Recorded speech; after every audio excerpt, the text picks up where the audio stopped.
എന്താണ് ഒരു scientific statement? Scientific സ്റ്റേറ്റ്മെൻറ്റുകൾക്ക് പ്രധാനമായും ചില ക്വാളിറ്റീസുകളുണ്ട്. ഒന്നാമതായി, ഏതൊരു സയൻറ്റിഫിക് സ്റ്റേറ്റ്മെൻറ്റും ഫാൾസിഫയബിൾ ആയിരിക്കണം. അപ്പോൾ എന്താണ് ഫാൾസിഫയബിൾ ആകുക എന്ന് വെച്ചാൽ?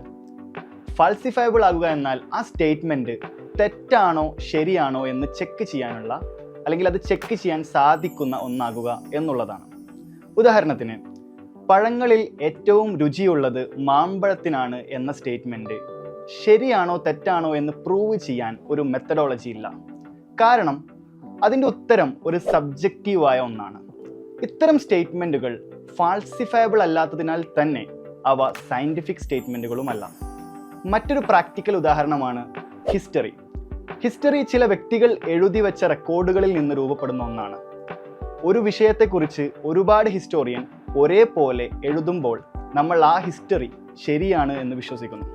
പക്ഷേ ഈ തിയറി ഓഫ് ഫാൾസിഫയബിലിറ്റി പ്രകാരം നമുക്കൊരിക്കലും അതിനെ പ്രൂവ് ചെയ്യാനോ ഡിസ്പ്രൂവ് ചെയ്യാനോ സാധ്യമല്ല.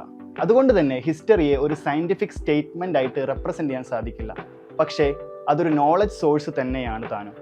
അപ്പോൾ എന്താണ് ഒരു സയൻറ്റിഫിക് സ്റ്റേറ്റ്മെൻറ്റ്? ഉദാഹരണത്തിന്, വെള്ളം 100 ഡിഗ്രി സെൽഷ്യസിൽ അധികം ചൂടാക്കിയാൽ ആവിയാകും എന്നൊരു സ്റ്റേറ്റ്മെൻറ്റ് നമുക്ക് പരീക്ഷിച്ച് നോക്കാം. ഈ സ്റ്റേറ്റ്മെൻറ്റ് നമുക്ക് പ്രൂവ് ചെയ്യാനോ ഡിസ്പ്രൂവ് ചെയ്യാനോ സാധിക്കും എന്നുള്ളതാണ്. അത് ചെയ്തു നോക്കിയാൽ മാത്രം മതി. ആ പ്രോസസ്സ് ഒരു സബ്ജക്റ്റീവ് പ്രോസസ്സ് അല്ല, അത് റീപ്രൊഡ്യൂസിബിൾ ആണ് താനും. അതുകൊണ്ട് തന്നെ ഇതൊരു സയൻറ്റിഫിക് സ്റ്റേറ്റ്മെൻ്റ് ആണ്. സ്റ്റേറ്റ്മെൻറ്റ് ശരിയാകാനും തെറ്റാകാനും സാധ്യതയുണ്ട്. പക്ഷേ സയൻറ്റിഫിക് സ്റ്റേറ്റ്മെൻ്റ് ആണ് എന്ന് പറയാൻ കാരണം അത് ഡിസ്പ്രൂവ് ചെയ്യാനുള്ള ഒരു സാധ്യത എപ്പോഴും അതിനുണ്ട് എന്നുള്ളതാണ്. ഇവിടെയാണ് സയൻസും സയൻറ്റിസവും തമ്മിലുള്ള വ്യത്യാസം രൂപപ്പെടുന്നത്. നിലനിൽക്കുന്ന സയൻറ്റിഫിക് നോളജുകൾ അബ്സല്യൂട്ട് ട്രൂത്ത് ആണ് എന്നാണ് സയൻറ്റിസം വാദിക്കുന്നത്. എന്നാൽ ഇത് സയൻസിനും സയൻറ്റിഫിക് മെത്തഡോളജിക്കും ഘടകവിരുദ്ധമാണ്.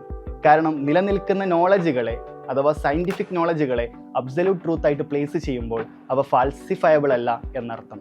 അവ ഫാൾസിഫയബിൾ അല്ലെങ്കിൽ തിയറി ഓഫ് ഫാൾസിഫയബിലിറ്റി പ്രകാരം അവ സയൻറ്റിഫിക്കുമല്ല എന്ന് വച്ചാൽ സയൻറ്റിസം സയൻറ്റിഫിക് അല്ല എന്നർത്ഥം.